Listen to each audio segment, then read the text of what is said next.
Heartland Highways is made possible in part by Sarah Bush Lincoln Health System, dedicated to providing care for all and creating healthy communities in East Central Illinois, offering general and specialty medicine, including a regional cancer center, heart and lung center, orthopedics and sports medicine, a center for interventional pain, and a full complement of diagnostic and rehabilitative services. Sarah Bush Lincoln, trusted, compassionate care.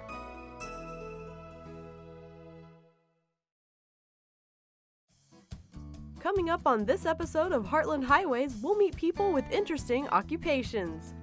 First, we'll head to Champaign-Urbana, Illinois to visit Sue Wood, the University of Illinois Chimes Master. So what exactly does a Chimes Master do? Well, Sue will tell you all about it coming up. Then you better watch out. We sit in on a meeting with a group of Illinois Santa Clauses. The only requirements to be in their group? Love what you do and have a real beard. And finally, we'll take you to the Pastimers reunion. This jam session features many familiar faces of the Central Illinois country music scene. Stay tuned, that's coming up next on Heartland Highways.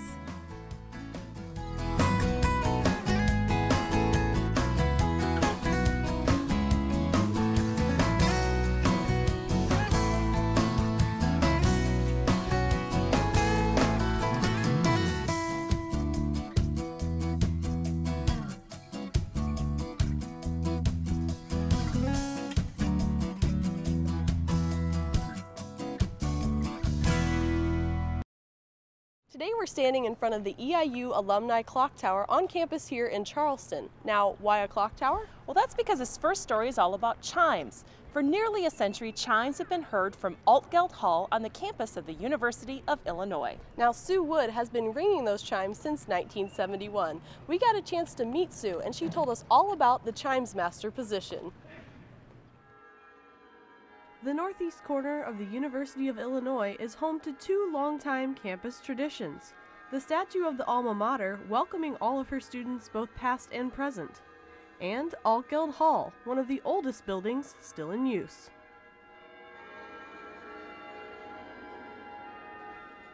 It houses the mathematics department, some of the most interesting architecture on campus, and if you're ready for a long climb up a dark stairway, it is the home of the Altgeld Chimes.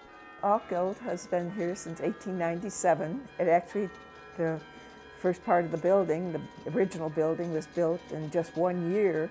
It's had 4 additions since then, but the building itself, because of its special nature, is on the National Register of Historic Places. The bell tower was built with the building in 1897 with the intent of eventually having bells in the tower, but it stood empty till 1920.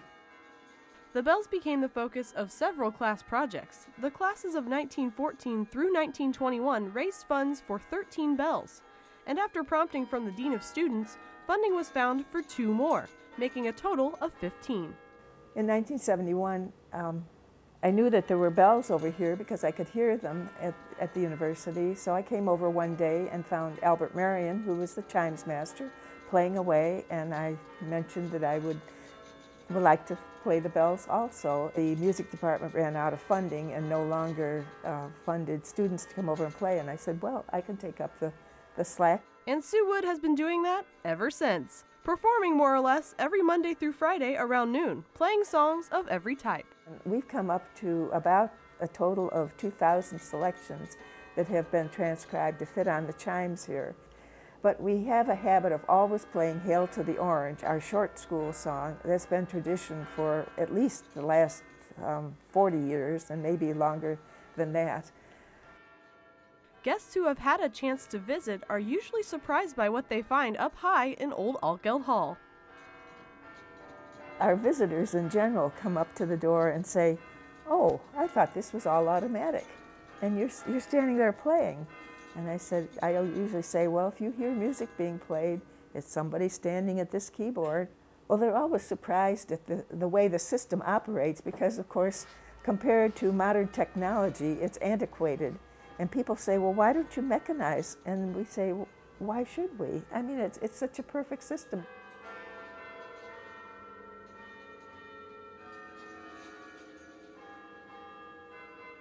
Our music ranges from everything from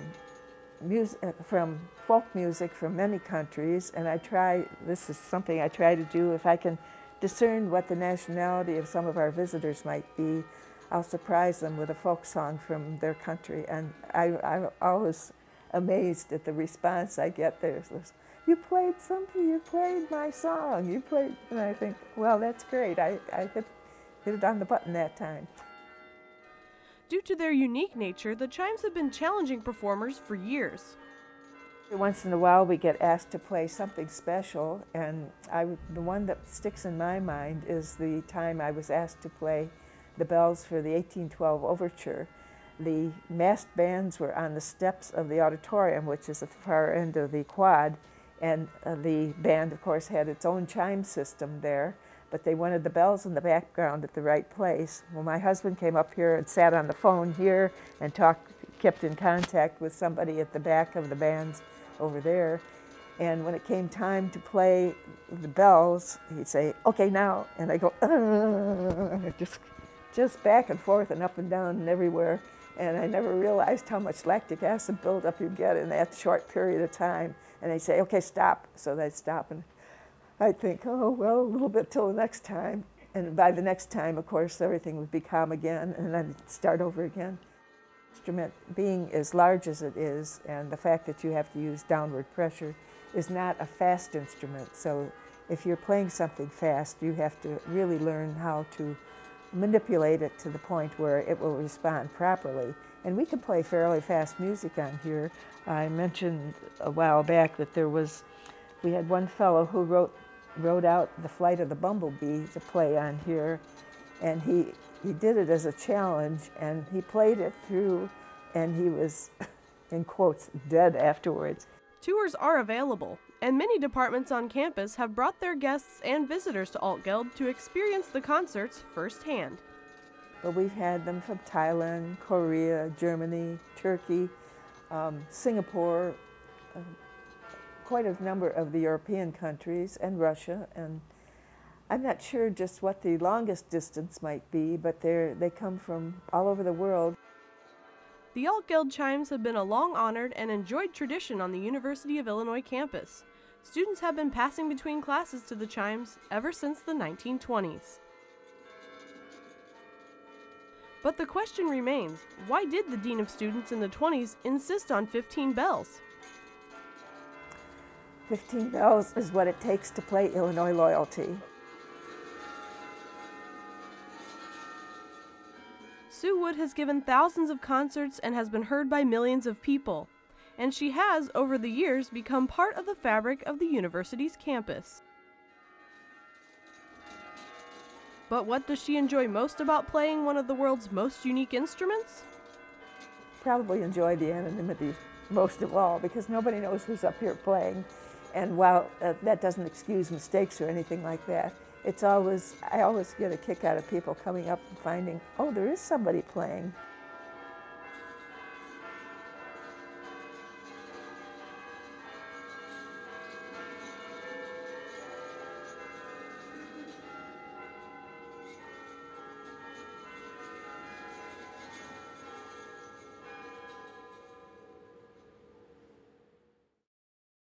If you'd like to purchase a copy of any Heartland Highways program, visit our online store at weiu.net. DVDs are available for $25 each. If you prefer, you can call in your order at 1-877-727-9348. Just let us know what show you're interested in by mentioning the story name or the person featured in the show. Now this next group is one you might think about more around Christmas time, but for them, it's Christmas time all year long. I caught up with a group of Santas right here in central Illinois, and what I found out is that there's more to them than just their smiling exterior and jolly laugh.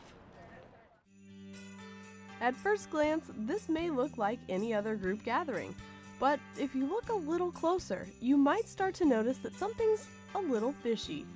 Or should I say, jolly. This is the Bearded Santa Society, is what they call it.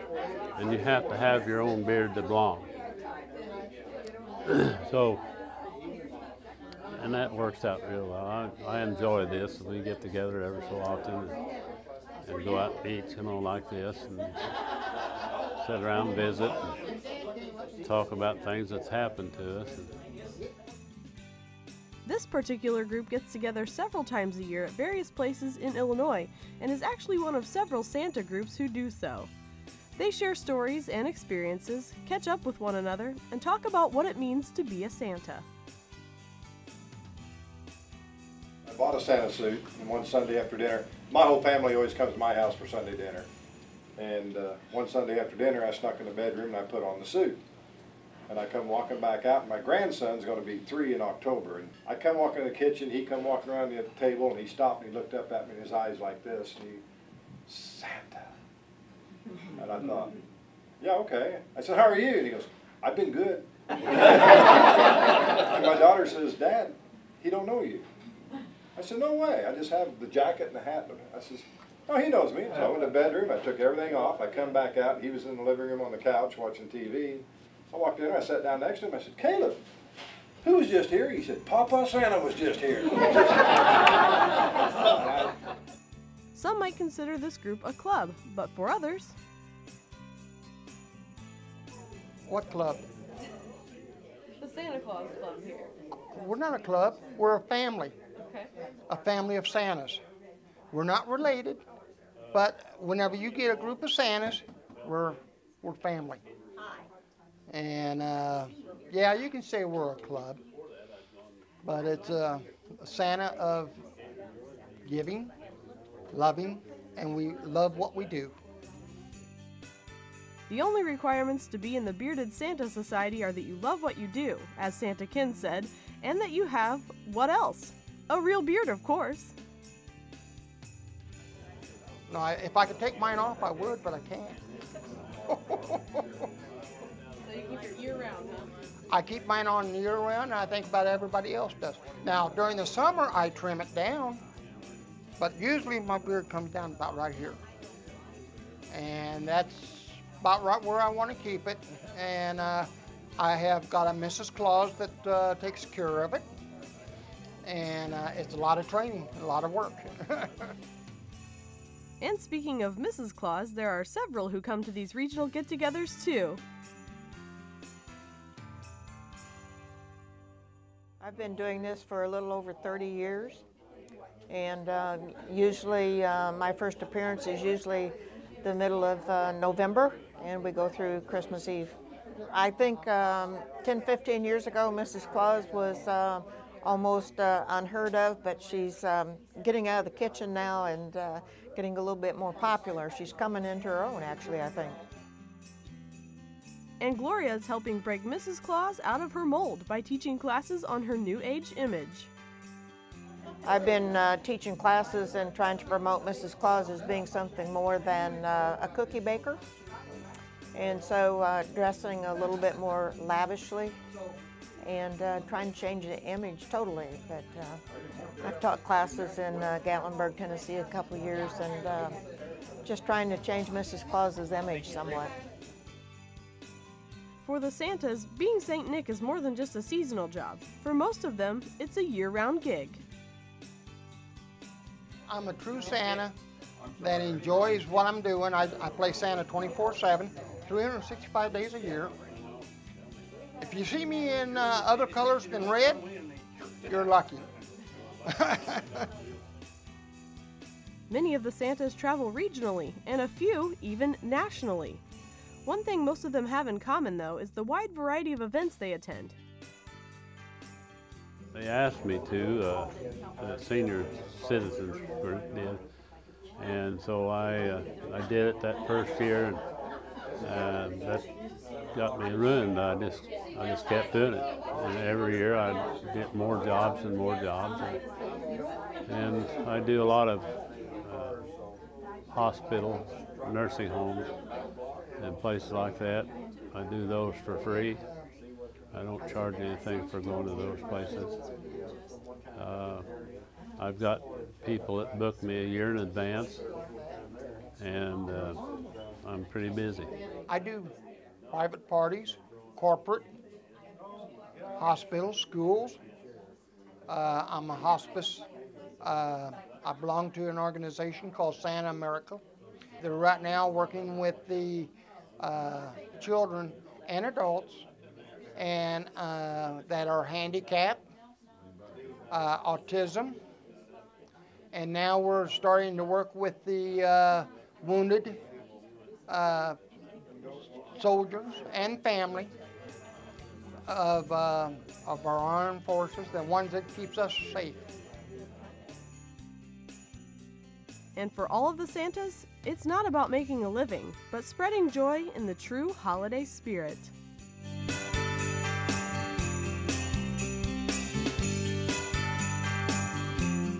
Oh, seeing the smile, the best Christmas present you can ever get is a smile from a child or an adult. And I've had them from 2 days old to 110. I guess it's what I can give people, I give the kids. There's a lot of places that I go that, you know, they can't afford to pay for a Santa, and that's, if I can give to them, that's what I do. And there's places that I don't charge, and that's good because I'll live just as long without it. We wish you a Merry Christmas. We wish you a Merry Christmas. We wish you a Merry Christmas and a Happy New Year.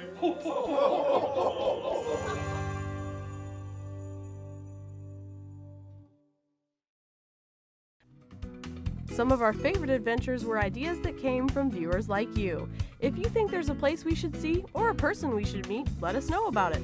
Just make sure it's in the Illinois, Indiana, or Missouri area.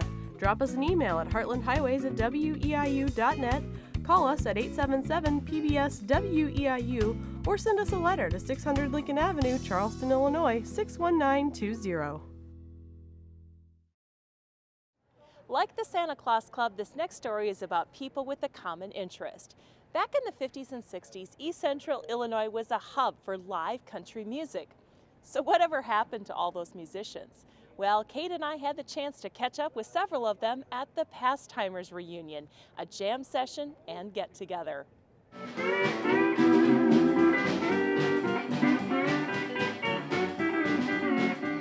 Kenny Pryor and I started this thing about 5 years ago, get the old guys together. I could call us something else, but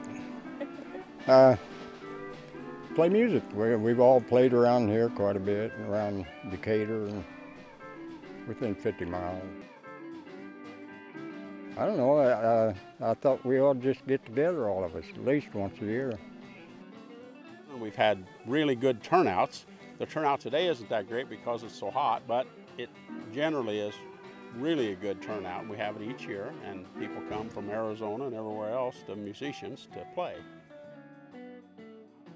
It would take more than a little Illinois summer heat to keep these musicians from tending the annual Pastimers Jam, this year at Eagle Creek State Park near Shelbyville, Illinois. Musicians from the local area, as well as those who used to be local, came out to reminisce and play some classic country music, the kind you just don't hear on the radio much anymore.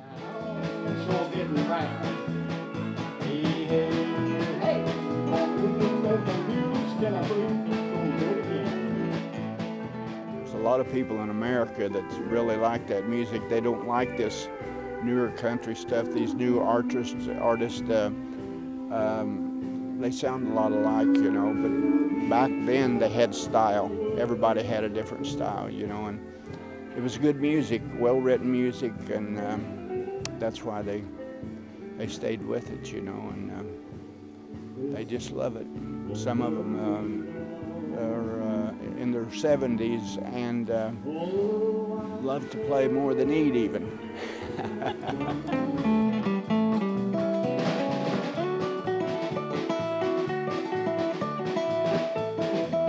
I played a little piano. I was about 12, and somebody put a guitar in my hand, and I said, "Wait a minute." I was about 12, 13. I started playing guitar, and I was born in 1934, so you can figure it out.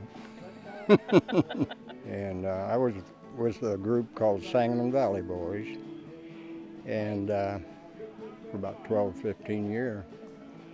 And we did a lot of fair dates, and TV, radio.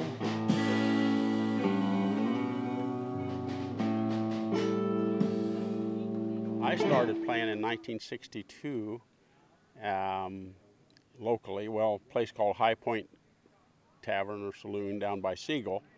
And then I started playing country music. I played rock and roll music in high school, and then I started playing country music simply because we were married and needed the money.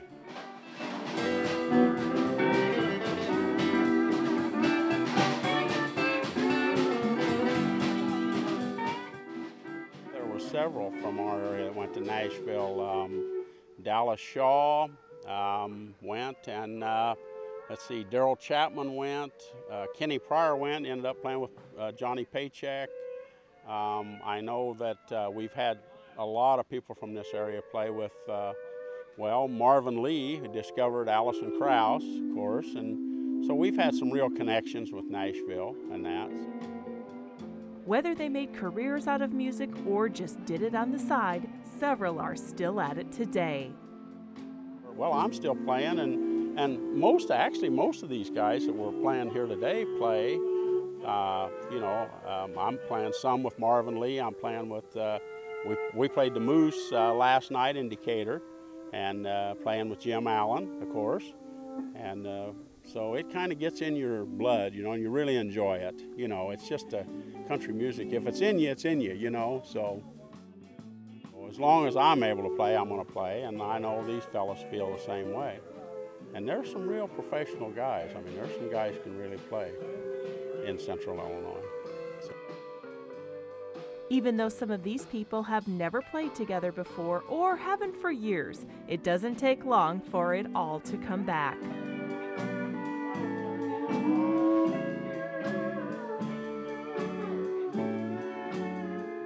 This once-a-year gathering brings back the sounds of the golden era of country music, but also gives old friends a chance to reminisce.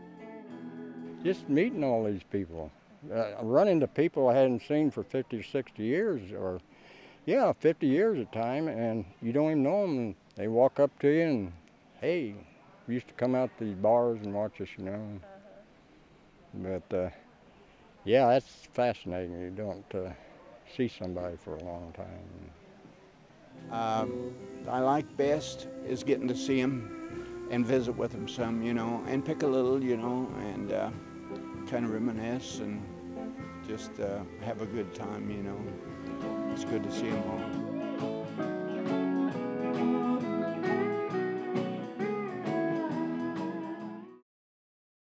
Want more information on a story you've just seen? Well, then head to our website at weiu.net/hh. Check out our online episode gallery for past and present shows. Send us an email or find out how to contact the people and places we feature in the show. That's weiu.net/hh. Well, that's all the time we have for this week's show. And remember, if you're looking for more information about any of our stories, just visit weiu.net/hh. We'll see you next time. Heartland Highways is made possible in part by Sarah Bush Lincoln Health System, dedicated to providing care for all and creating healthy communities in East Central Illinois, offering general and specialty medicine, including a regional cancer center, heart and lung center, orthopedics and sports medicine, a center for interventional pain, and a full complement of diagnostic and rehabilitative services. Sarah Bush Lincoln, trusted, compassionate care.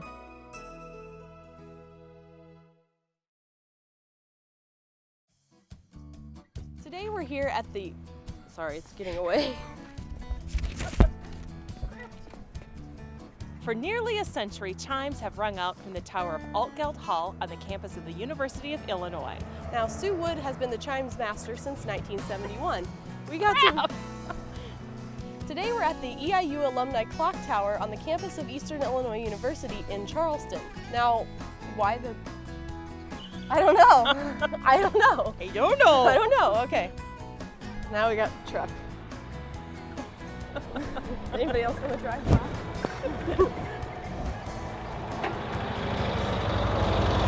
All who want to ruin the shot, please come now. Come now.